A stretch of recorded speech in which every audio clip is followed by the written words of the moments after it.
안녕하세요. 수련 탐구 생활의 해강입니다. 오늘은 14화 호흡 길이는 어떻게 늘려야 하나요에 대해서 알아보도록 하겠습니다. 먼저 호흡의 중요성에 대해서는 11화 수련에 맞는 바른 호흡 이야기 편에서 이야기를 하였는데 그 중에서 호흡의 길이는 호흡의 양을 늘리는 것이 아니라 호흡을 유지하는 힘인 아랫배 힘을 키워서 늘리는 것이라 이야기를 하였습니다. 또 호흡을 유지하는 힘은 의식과 마음을 성문에 두고 집중하는 힘을 의미하는 것이고 이것은 1분 이상 너무 길지 않도록 해야 기운의 정체가 일어나지 않게 됩니다. 이처럼 호흡의 길이는 수련에 있어서 정말 중요하지만 생리적이고 건강적인 관점에서도 중요한 부분이 있습니다. 먼저 일반적으로 장수하는 동물들은 호흡이 길고 심박수가 적습니다. 예를 들어 강아지들은 15년 정도의 수명을 가지는데 1분당 호흡수가 80에서 100번 정도가 되고 대표적인 장수 동물인 거북은 1분당 호흡수가 2번에서 3번 정도가 된다고 합니다. 그 중간에 위치한 사람들이 1분당 호흡수가 12번에서 15번 정도가 된다고 하니 이제 한 번의 호흡의 길이가 4에서 5초 정도가 되는 것 같습니다. 이런 4에서 5초 정도의 호흡 길이가 20에서 30초 정도 그 정도만 늘어나게 되어도 주어진 수명을 온전하게 누릴 수 있을 거란 생각이 드는 것 같습니다. 호흡수에 대해서 좀 더 이야기를 해보자면 분당 호흡 횟수가 증가하게 되면 과호흡 상태가 되고 이럴 때는 혈관 속에 이산화탄소의 비율이 감소하게 되는데 이렇게 되면 혈관이 수축하고 뇌나 신체 각 부위로 흐르는 피의 양이 감소하게 되면서 몸의 말초 부위는 항상 산소가 부족한 상태가 됩니다. 산소가 부족하게 되면 교감신경이 자극을 받아서 몸을 더 긴장하고 초조하게 만들고 또 사지 말단에 온기가 충분히 전달되지 않아서 손발이 냉해지는 현상이 많이 생기게 되는데 그런 분들은 호흡 길이가 대체로 짧았던 것 같습니다. 그래서 호흡 횟수를 줄이고 호흡 길이가 길어질수록 말초 부분까지 산소 공급이 원활해지면서 체온도 같이 잘 오르게 되는 것 같습니다. 실제로 수련을 하면서 체온이 상승하고 손발이 따뜻해지는 경우가 많으며 평소 순환이 부족했던 분들은 손발이 붓는 현상이 나타나기도 합니다. 이런 호흡수는 모든 동물들이 조절을 할 수 있는 것이 아니고 사람만이 동물 가운데서 유일하게 호흡을 의식적으로 조절이 가능합니다. 그리고 호흡 조절을 통해서 심박수의 조절도 가능합니다. 운동선수들이 과격한 운동을 하고 깊은 심호흡을 통해서 심박수를 빠르게 낮출 수 있게 이제 하는 것은 운동 능력 중에서 중요한 것으로 평가를 하기도 합니다. 수련을 처음 하시는 분들 중에는 건강이 좋지 않아서 건강 때문에 수련을 시작하시는 분들이 많은데 이분들의 호흡 길이는 1에서 2초 정도가 되지 않는 경우가 많습니다.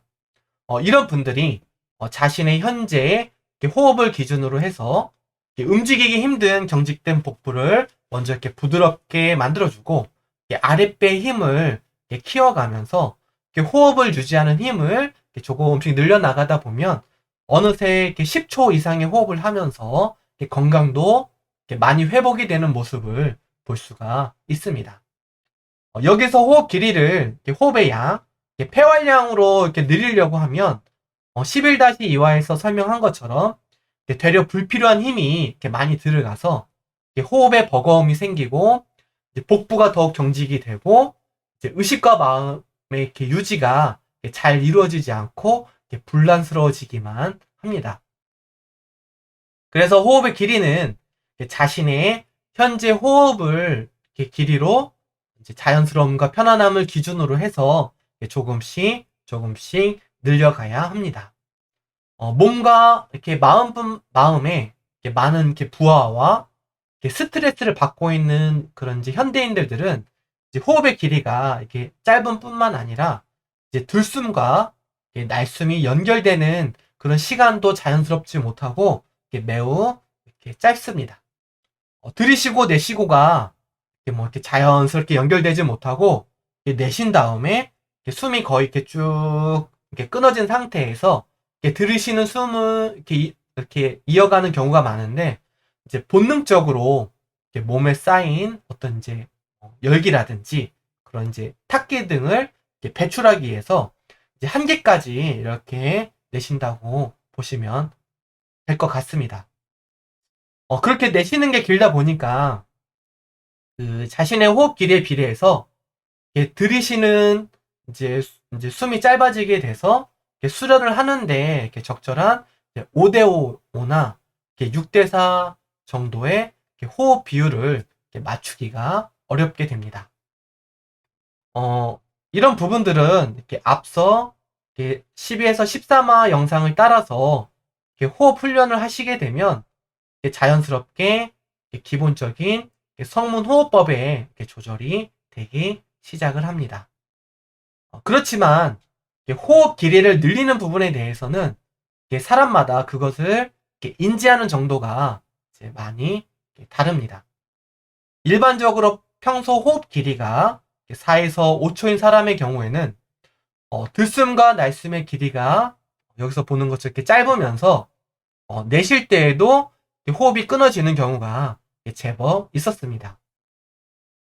이런 호흡 패턴에서 대부분은 여기처럼 이렇게 호흡의 길이를 이렇게 들숨과 날숨의 길이를 늘리기 위해서 억지로 숨을 들이쉬고 길게 내쉬려고 하는 모습들을 보였습니다. 그러다 보면 들숨이든 날숨이든 호흡이 면밀하게 이어지지 못하고 여러 번 끊어서 들이쉬거나 끊어서 내쉬는 호흡이 되고 또 호흡 자체에 신경을 쓰느라고 성문에 집중이 되어야 할 그런 의식과 마음조차 그 호흡을 벗어나지 못하는 상태가 됩니다. 앞서 호흡의 길이는 아랫배 힘의 유지력과 관계가 있다고 하였는데 이 부분은 여기 보듯이 호흡에 이렇게 정점이 되는 그런 부분에서 이렇게 특히 필요합니다. 들이쉬자마자 이렇게 들이쉬자마자 내쉬는 게 아니라 들이쉬며 이렇게 호흡이 정점에 다다르려고 할 때부터 이렇게 아랫배 힘을 지그시 유지하면서 가늘고 길고 깊게 호흡을 조절합니다. 호흡의 정점에서 아랫배 힘이 유지되는 시간이 호흡과 일치해서 길어지게 되면은 전체적인 호흡의 길이가 길어지게 됩니다. 또한 내쉬고 들이쉴 때는 날숨을 이렇게 모두 이렇게 내쉬고 들이쉬는 게 아니라 이제 날숨을 모두 내쉬고 이렇게 호흡을 들이쉬려고 하다 보면은 오히려 날숨의 길이가 너무 길어지게 되고 또 이렇게 되돌아가는 이렇게 호흡력이 약해져서 호흡이 끊어지고 들숨과 자연스럽게 연결이 되지 않습니다. 그래서 이렇게 내쉬는 호흡을 이제 약간 남겨가지고 이제 들숨과 연결을 하면 그 여력이 있는 호흡력만큼 들숨과 자연스럽게 연결이 되며 이제 이것은 마치 물을 퍼올릴 때 펌프에 이렇게 마중물을 넣고 이제 이렇게 펌프질을 했을 때 더 큰 물을 이렇게 쉽게 이렇게 끌어오는 것과 이제 유사하다고 볼 수가 있겠습니다. 이때 날숨이 조절되는 만큼 들숨도 자연스럽게 길어지게 됩니다. 호흡의 길이를 늘리는 법에 대해서 다시 살펴보면 호흡의 길이는 호흡의 정점에서 아랫배의 힘을 유지하는 것과 밀접한 관계가 있고 호흡의 길이는 호흡의 정점과 시작 부분을 조절하여서 늘리는 것입니다. 호흡의 정점과 시작 부분만 이렇게 조절을 하는 것이 이렇게 들숨과 이렇게 날숨 자체를 이렇게 억지로 늘리는 것보다 훨씬 자연스럽고 편안한 호흡이 됩니다. 그래서 들숨과 날숨을 억지로 늘리려고 하지 않으셨으면 좋겠습니다. 또 호흡을 늘리는 방법 중에 하나는 숫자를 되뇌이면서 그에 맞춰서 호흡력을 적절히 분배를 해서 시간을 조금씩 늘려보는 것도 좋은 방법이 되고, 아랫배 근육 단련과 그에 따른 호흡 강화를 통해서 자연스럽게 호흡의 길이를 늘릴 수도 있습니다.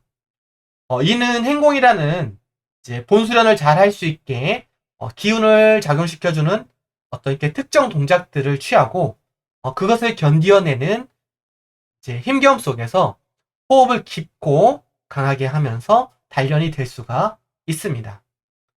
행공과 호흡 강화에 대한 부분은 다음 편에서 다시 설명을 하도록 하겠습니다. 마지막으로 정리를 하자면 호흡의 길이는 호흡의 정점과 호흡의 시작점을 조절하여서 늘리는 것입니다.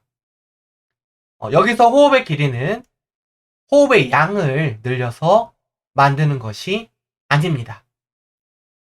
호흡이 정점일 때는 아랫배 힘을 지그시 유지하여 호흡 길이를 증가시키는 것이고, 호흡이 시작될 때는 날숨에 여지를 두고 부드럽게 들숨과 연결을 하면 자연스럽게 호흡이 길어지면서 호흡의 비율도 5대5에서 6대4까지도 조절이 되게 됩니다. 호흡 길이를 연습할 때는 숫자를 세는 것이 도움이 되는데, 이는 성문에 집중을 해서 수련의 방향성을 설정하고 기운을 작용시키기 전까지만 활용을 하시면 좋을 것 같습니다. 오늘은 이상으로 마무리하겠습니다. 감사합니다.